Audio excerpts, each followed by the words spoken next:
Hello and welcome back to PCS Successful. So in this video we are going to do the current affairs for July 2022 from Eduteria magazine. So Eduteria का 1.5 years की जो addition थी English edition उस magazine से हम cover कर रहे हैं सारे current affairs for the upcoming BPSC examination in the next month. So 1.5 years की जो मैगजीन है वो आपके लिए ही करंट अफेयर्स में काम आएगी अगले एग्ज़ाम में. सो इस मैगजीन को हम पूरा कवर करेंगे. मैंने फ्रॉम जनवरी 2022 से अभी जुलाई का ये वीडियो हो जाएगा तो 22 का जितना भी करंट अफेयर्स है वो आपका कवर हो जाएगा. 2021 का करंट अफेयर्स के लिए हम 2-3 पार्ट में वीडियो बनाकर डाल देंगे. 2-3 दिन में आपको सारे वीडियो मिल जाएंगे. और पीडीएफ के लिए आप टेलीग्राम चैनल जिसका लिंक डिस्क्रिप्शन में प्रोवाइडेड है पीसीएस सक्सेसफुल टेलीग्राम चैनल उसे ज्वाइन कर सकते हैं.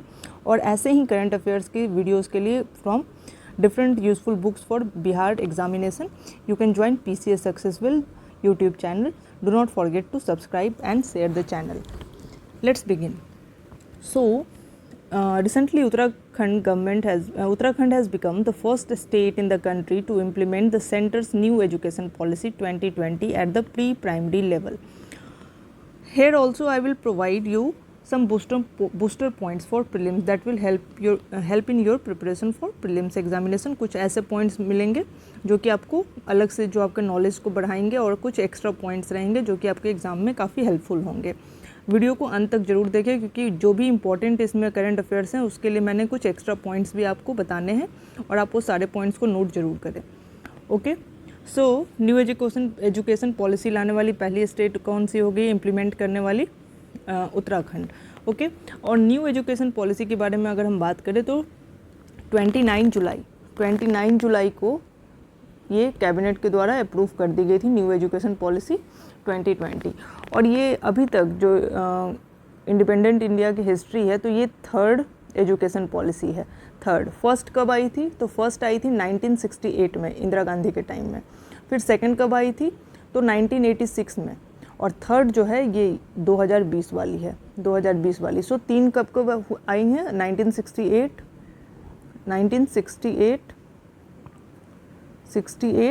उसके बाद आ गई कब?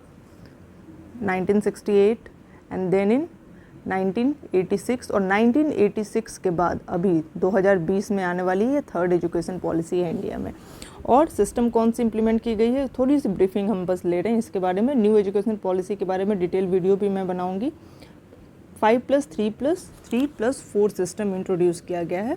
एक है फाउंडेशन स्टेज, फिर है प्रिपरेटरी स्टेज, फिर है मिडिल स्टेज और उसके बाद है secondary stage. Up to the age of 18 years को कवर किया गया है इसमें.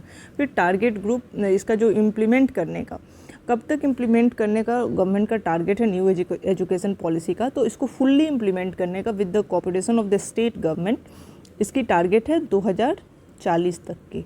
2040 तक के जो अभी की सरकार है उसने टारगेट सेट किया है इसको कम्प्लीटली देश में लागू करने का. Okay. Also this policy aims to transform India's education system by which date? 2030. इस ईयर तक जो एजुकेशन पॉलिसी का टारगेट है to transform the education system in India. Okay. Next अभी हम देख लेते हैं. ओके. नेक्स्ट है earn with learn scheme. So earn with learn scheme किस गवर्नमेंट की स्कीम है? So earn with learn scheme it is the scheme of Tripura government. अभी त्रिपुरा गवर्नमेंट का ये स्कीम है to bring back the students who have dropped out of school during कोविड-19. So कोविड-19 के टाइम में जितने बच्चे स्कूल छोड़ चुके थे लगभग त्रिपुरा का आंकड़ा देखें तो 9000 ड्रॉप आउट्स हुए वहाँ पर त्रिपुरा में. ओके. सो इस स्कीम में क्या सिस्टम लाया गया है कि जो थर्ड ईयर के स्टूडेंट्स हैं उन्हें वॉलंटियर बनाया जाएगा कॉलेज के थर्ड ईयर के स्टूडेंट्स को. और जितने भी ड्रॉप आउट्स को वो वापस स्कूल में इनरोल कराएंगे सेम स्कूल में. तो पर ड्रॉप आउट उन्हें 500 रुपये एज एक प्रोत्साहन शुल्क जो होता है वो प्रदान किया जाएगा. ये सिस्टम लाया गया है त्रिपुरा गवर्नमेंट के द्वारा. नेक्स्ट है Leh airport in Ladakh is being developed as India's first carbon neutral airport by the airport authority of India. So यहाँ पर लेह एयरपोर्ट पहला कार्बन न्यूट्रल एयरपोर्ट बनेगा इंडिया का. Carbon neutral airport Leh airport first carbon neutral airport of India. और यहाँ पर कौन सी technology use की जाएगी? तो जियोथर्मल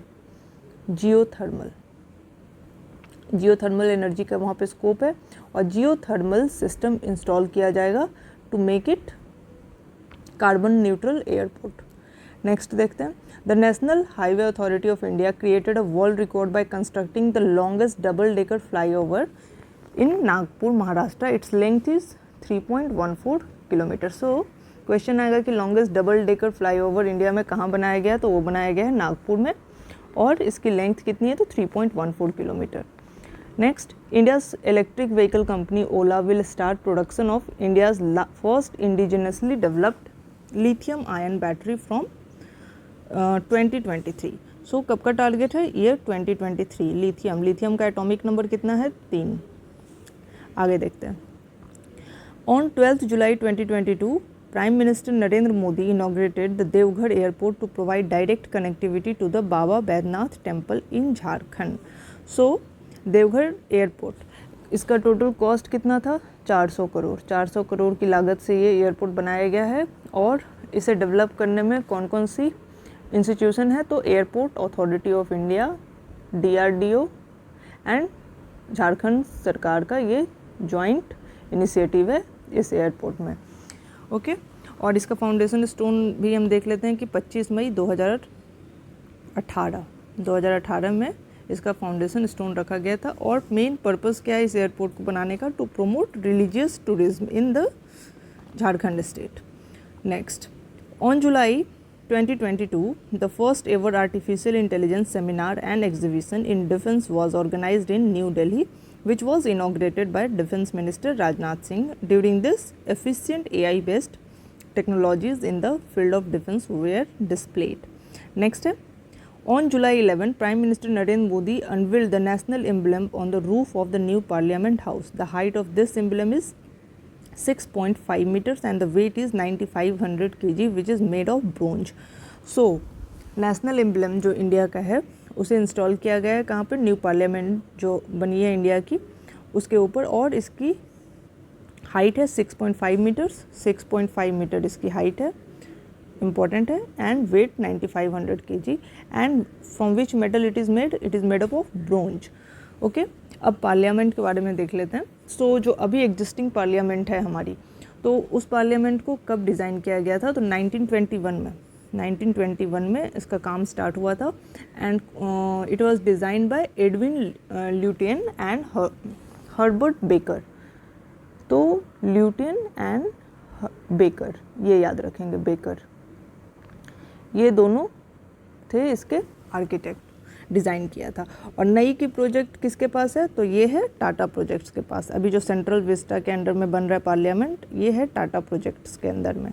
ठीक है, अभी जो इसका करंट कॉस्ट है वो कितना पहुंच गया, तो 1200 करोड़ टोटल जो सेंट्रल विस्टा का प्रोजेक्ट कॉस्ट है।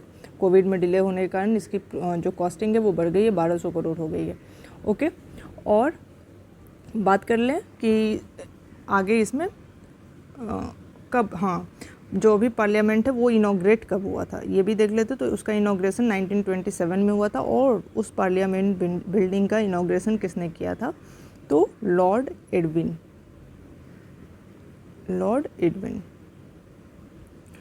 ओके, इतना काफ़ी है। आगे देखते हैं, the NTPC limited launched India's largest floating solar project Ramagundam floating solar PV project in Telangana. ठीक है, रामागुंडम तेलंगाना, कहाँ पर, रामागुंडम में, तेलंगाना में फर्स्ट लार्जेस्ट जो इंडिया का फ्लोटिंग सोलर प्रोजेक्ट है वो NTPC के द्वारा इंस्टॉल किया गया है with capacity of 100 megawatt. Coming to the next point, the Indian Army organise Suraksha Manthan 2022 in Jodhpur Rajasthan. During this the Indian Army Border Security Force यानी BSF and Coast Guard jointly made a strategy to deal with the infiltration and terrorist threat along the border. Okay, Suraksha Manthan 2022 by Indian Army. Next, Rahul Narvekar, elected as the Speaker of Maharashtra Legislative Assembly, has become the youngest Speaker of India. So, who has become the youngest Speaker of India? So, Rahul Narvekar, and he is the Speaker of Maharashtra Legislative Assembly. Okay, अब जो speaker के बारे में हम थोड़ा सा जान लेते हैं सो ऑफिसेज ऑफ जो स्पीकर है ये ओरिजिनेट कब हुआ था, तो this was originated office of speaker India में, this was originated in the year by the act of government of India act 1919। सबसे पहले इसी में इसका स्पीकर का प्रोविज़न लाया गया था। और पहले स्पीकर कौन थे इंडिया के, जो स्पीकर फर्स्ट कौन थे, जो सेंट्रल लेजिस्लेटिव काउंसिल थी पहले, उसके पहले स्पीकर कौन बने थे, तो Frederick, please note it down, Frederick White. And first deputy speaker, who was the first deputy speaker, तो पहले डिप्टी स्पीकर थे सच्चिदानंद सिन्हा, ये इंपॉर्टेंट है, Sachchidananda Sinha, he was the first deputy speaker of the central legislative council of India. Okay, और फिर देख लेते हैं first Indian speaker. So first Indian speaker कौन थे, तो फर्स्ट इंडियन स्पीकर जो बने थे वो 1925 में बने थे, कौन, Vithal bhai J Patel. So he was the first Indian speaker, Patel. Next, पहले स्पीकर कौन थे लेजिस्लेटिव काउंसिल के, लोकसभा के, अभी तक हम लेजिस्लेटिव काउंसिल का देख रहे थे, अब जो लोकसभा है उसके पहले स्पीकर कौन थे, तो G V Mavalankar, he was the first speaker of Lok Sabha. अब बात करते हैं स्पीकर की पोजीशन की। सो स्पीकर का पोजीशन काफ़ी पावरफुल है इंडिया में। सो इसका स्पीकर का जो पोजीशन है, it is next to president, vice president और prime minister. So equivalent to chief justice of India. Okay, and resign, जब स्पीकर को रिज़ाइन करना होता है तो अपना रेजिग्नेशन किसको सौंपते हैं, डिप्टी स्पीकर को। आगे देखते हैं, नारी को सम्मान स्कीम हिमाचल प्रदेश गवर्नमेंट की है। पर्पस क्या है, 50% discount on bus fare to women passengers be given in with in the state. जो स्टेट के अंदर के बसेज जो भी चलेंगी उसमें 50% डिस्काउंट दिया जाएगा वुमेन पैसेंजर्स को। नारी को सम्मान scheme under this scheme. Next, the Global Film Tourism Conclave was inaugurated in Mumbai. It aims to promote social messaging through Indian and international films. Next, Prime Minister Narendra Modi has inaugurated the Digital India Week 2022 in Gandhinagar, Gujarat. During this, he launched Digital India Bhasini that aims to provide easy access to internet and digital services in local languages. So, Digital India Bhasini इससे हम समझ सकते हैं क्या purpose है, access to internet and digital services in local languages. Okay. Next, परीक्षा संगम portal ये किसके द्वारा लॉन्च किया गया, CBSE के द्वारा। Purpose to streamline the examination and other 10th and 12th board related details.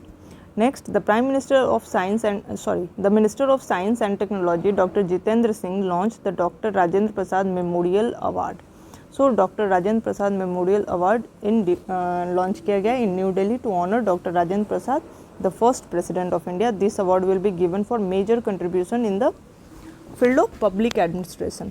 सो ये अवार्ड किस फील्ड में दिया जाएगा, in the field of public administration.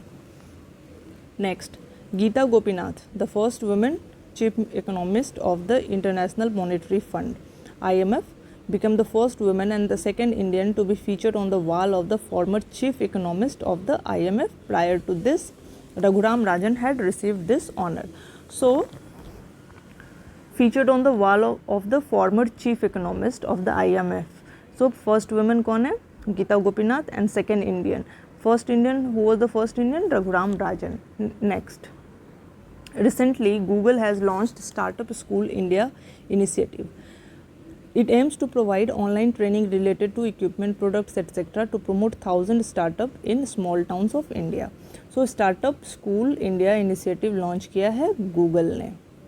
Next, Prime Minister Narendra Modi inaugurated the All India Education Summit in Varanasi for better implementation of new education policy. Earlier, he also inaugurated Akshay Patra Midday Meal Rasoi there. So, Akshay Patra Midday Meal Rasoi Varanasi में inaugurate किया गया है। All India education summit भी वाराणसी में inaugurate किया गया है। Next, The Union Housing and Urban Minister Hardeep Singh Puri launched the Swanidhi Mahotsav on the completion of 2 years of PM Swanidhi Yojana. It will be organized in 75 cities across all the states and union territories of the country. Next, mission Kushal Karmi किसके द्वारा launch किया गया है? तो it is launched by Delhi government. Mission Kushal Karmi is launched by Delhi government. Objective to develop skill and increase their capacity by providing training to about 2 lakh workers in a year. So Kushal Karmi यानी कि to develop skills and increase their capacity. Next, recently the tribal festival Kharchi उत्सव was organised in Tripura. सो खर्ची उत्सव, अब बात करते हैं खर्ची उत्सव की. तो खर्ची उत्सव जो है ये basically it is related to the worship of earth और त्रिपुरा में मनाया जाता है. त्रिपुरी ट्राइब के द्वारा मनाया जाता है. एंड खर्ची का मतलब ही होता है खड़ मतलब सिन और HI इसमें सिग्निफाई करता है टू एंड द सीन यानी कि cleaning the scene. Next, state startup ranking 2021. So best performance कौन सी स्टेट है? Gujarat and Karnataka. And first among small states है Meghalaya. Next, the union minister for fisheries, animal husbandry and dairying Purushottam Rupala inaugurated India's first animal health summit in New Delhi. Its objective is to promote the use of Ayurveda for better animal health. Okay, animal इसमें important क्या है? Animal health summit ये कहाँ हुआ था? तो new Delhi में हुआ था. और ऑब्जेक्टिव क्या था? To promote Ayurveda for better animal health. Next, Union Home Minister Amit Shah unveiled the Statue of Peace of Swami Ramanujacharya in Srinagar. So Statue of Peace एक राजस्थान में भी है और ये जो है श्रीनगर में अनवील किया गया है. And this is statue of Ramanujacharya. अब रामानुजाचार्य का जो सेकंड टॉलेस्ट स्टैचू है वर्ल्ड का, वो स्टैचू ऑफ इक्वालिटी वो कहाँ है? हैदराबाद में है स्टैचू ऑफ इक्वालिटी. और उसे स्टैचू ऑफ इक्वालिटी क्यों बोलते हैं? बिकॉज रामानुजाचार्य ये काफ़ी वोकल थे इक्वालिटी और सोशल जस्टिस के लिए. सो इसलिए उनका जो स्टैचू बना है उसका नाम रखा गया है Statue of Equality. Next, the Ministry of Environment, Forest and Climate Change organised Hariyali Mahotsav at the Talkatore Stadium in New Delhi in July. Its aim is to raise awareness about the importance of trees for future generation. Next, Operation Narcos launched by Railway Protection Force. So Operation Narcos किसने launch किया? RPF ने. Objective to stop smuggling of narcotics through railways. Next, on June 30, 2022, Entrepreneur India program was organized by Vigyan Bhavan, New Delhi, in which Prime Minister Narendra Modi participated. During this, he launched Raising and Accelerating MSME program, यानी RAMP scheme, Prime Minister Employment Generation Scheme, etc. Next, the Department of Economic Affairs organized the first Arun Jaitley Memorial Lecture at Vigyan Bhavan, New Delhi, which was attended by Prime Minister Narendra Modi. Next, recently, Uttar Pradesh has become the first state in the country to have 13 expressways. Uttar Pradesh has the largest network of expressway in India. So, largest number of expressways का network कहाँ पर है? किस state में है? तो Uttar Pradesh with 13 expressways. Next, the CEO of Niti Aayog, Amitabh Kant, will be elected as Sherpa of G20 in place of Union Commerce Minister Piyush Goyal.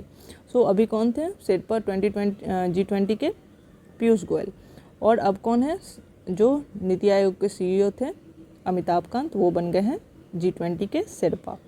और G20 summit Indonesia में होगा और अगला G20 समिट 2023 का होगा इंडिया में श्रीनगर में और ये हो रहा है बाली में. ठीक है. और एक और चीज़, अभी जो प्रेजेंट CEO कौन है नीति आयोग के? तो परमेश्वरन अय्यर हैं करेंट CEO नीति आयोग के. Next, clean Ganga campaign launched by central government in collaboration with Ministry of Earth Science, Ministry of Environment and Coast Guard. 75-day campaign started on 3rd July 2022. Purpose to clean the beaches, clean sea campaign. Also launched Eco Mitra map for its voluntary registration. Next, the Maharashtra government has decided to rename Aurangabad city to Sambhaji Nagar and Osmanabad to Dharashiv. So Aurangabad को नाम हो जाएगा अब संभाजी नगर और उस्मानाबाद का Dharashiv. Next, on July 10, 2022 Prakritik Kheti Sammelan was organised in Surat, Gujarat, which was addressed by Prime Minister Narendra Modi. Prakritik Kheti. Next, recently the National Memorial Authority recommended 2 sites associated with Baba Saheb Bhimrao Ambedkar Sankalp Bhumi Banyan Tree Complex in Gujarat and Pratap Rao Bhosle High School Satara in Maharashtra as monuments of national importance. So कौन सी दो जगह है? Pratap Rao Bhosale high school and Baba Saheb Sankalp Bhumi banyan tree complex Gujarat में as a national importance, monuments of national importance. Apart from this, Mangarh Hill, located in Rajasthan, was also recommended to be declared as monument of national importance. अब इससे question किस तरह से बन सकता है that Mangarh Hill has been recommended to be declared as a monument of national importance. In which state Mangarh Hill is located? So it is located in Rajasthan. Next, recently the Telangana government has launched T-Hub 2.0 facility to promote startup in the state. T-Hub building will house around 2000 startups. So T-Hub यानी Telangana government. Next, Himachal Pradesh government has launched single-use plastic buyback scheme under which the government will buy single-use plastic item from school and college students. Single-use plastic ban कर दिया गया है 1 जुलाई 2022 से. Next, the Uttar Pradesh government has announced the issuance of Parivar Kalyan card to provide employment to at least one member of every family. Under this, families deprived of self-employment or government job will be identified. So, परिवार कल्याण scheme ये launch करने वाली कौन सी state है? Uttar Pradesh. Next, recently Andhra Pradesh ranked first in the ease of doing business index released by department of promotion industry and internal trade DPIIT. Finance ministry के under में आती है ये डिपार्टमेंट और ईज ऑफ डूइंग बिजनेस में टॉप किया है आंध्र प्रदेश ने. Now coming to the international current affair. So QS Best Student Cities Ranking 2023. So इस रैंकिंग में फर्स्ट प्लेस आया है लंदन UK को और इंडियन सिटी में मुंबई रैंक की है 103 पोजीशन पर और साथ ही बेंगलोर चेन्नई और कौन सी सिटी है? एक दिल्ली. सो ये 4 सिटीज़ जो हैं, बस यही 4 सिटीज़ 140 सिटीज़ में रैंक की गई है from India. Next, the NATO Madrid summit was held in Madrid Spain from 28 June to 30 June. This was the 32nd edition of the conference. Apart from the member countries, Sweden and Finland were also invited to this. Next, recently British Prime Minister Boris Johnson resigned from his post after 3 scandals came to light during his power. और अभी जो 2 candidate हैं prime minister race में UK में, वो कौन कौन से हैं? तो ऋषि सुनक और lease truss. Next, former Japanese Prime Minister Shinzo Abe was shot dead during an election campaign in the Japanese city of Nara on July 7. Next, according to the World Food Security and Nutrition Status Report released by the United Nations, the number of people affected by hunger in the world in the year 2021 is 828 million. So 828 million people are affected with hunger, and the number of malnourished people in India has come down to 224.3 million. So this number is important. Next, recently there was a cooperation between India and Australia on rare earth element, especially lithium. Australia produces 55% of the world lithium. Next, recently Elon Musk has cancelled the $44 billion deal to buy Twitter. So Twitter के who is the CEO of Twitter? तो पराग Agarwal. Next, India has been selected by UNESCO to the Intergovernmental Committee on Intangible Cultural Heritage for the period of 2022 to 26. So Its objective is to highlight the cultural heritage of India at the national and international event. Next, Asia Pacific Sustainable Index, issued by international property consultant Knight Frank. First place Singapore, Indian city Bengaluru ranked at 14th place. So Asia Pacific Sustainable Index में बेंगलुरु की ranking है 14th. Next, recently India's Lieutenant General Mohan Subramaniam was appointed as the India's Lieutenant General Mohan Subramaniam was appointed as the new military commander of the United Nations mission in Sudan. So इसी के साथ हमारा जुलाई month का national plus international current affairs cover हो चुका है एडुटेरिया magazine से. Next video में हम जो रेस्ट पोर्शन बच गया है apart from current affairs from 2022 हम वो कवर करेंगे. 3 से 4 वीडियो में मैं कोशिश करूँगी कि अब जो रेस्ट पोर्शन बचा हुआ है वो पूरा कवर हो जाए. And after that in 4 to 5 videos I will try to cover practice sets. मैं 2 प्रैक्टिस सेट एक बार लेकर कवर करूँगी ताकि प्रैक्टिस सेट्स भी इसके कवर हो जाएँ in the coming 10 days. Okay, till then thanks for watching the video. Video पसंद आई हो तो वीडियो को शेयर एंड सब्सक्राइब जरूर करें. Thanks for watching.